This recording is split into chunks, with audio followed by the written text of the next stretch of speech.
અરે સુમન, કાલ તો તારા ઘરેથી આવતી હતી ને તો મને રસ્તામાં પોલીસે પકડી. મેં કીધું કાં? તો કે બધાના પર્સ ચેક કરીએ છીએ અમે. આજે છેલ્લો દિવસ છે ને એટલે બધી લેડીઝના પર્સ ચેક.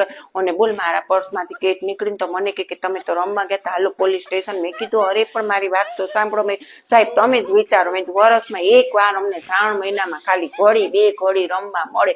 અમે આખો દિવસ સવારથી રાત સુધી કામ કર, તમે જેમ ડ્યુટી કરો જેમ અમે 24 અવર્સ ડ્યુટી કરતા હોય, એમાં અમે જરાક 2 ઘડી આનંદ પ્રાપ્ત કરીએ, એમાંય તમને વાંધો આવે? મેં કીધું એમાંય તમે વિચારો તો ખરી. મેં તમે કોક વાર જીતીને જાય, કોક વાર હારીને જાય, અને જે દિવસે હારીને જાય તે દિવસે ઘરે જઈને અમારે હસતા મોઢે રસોઈ બનાવ, હસતા મોઢે આખા ઘરને જમાડવાના. મેં કીધું અમે કેટલું સહન કરતા હોય ને એમાં અમે 2 ઘડી આનંદ કરીએ, એમાંય તમે અમને પકડી લ્યો. તો મને કે ઓહો બેન હવે ન બોલો હોય, કે એની આંખમાં તો જળજળી આવી ગયા. બોલ, મને કે હવે મારાથી નથી સંભળાતું.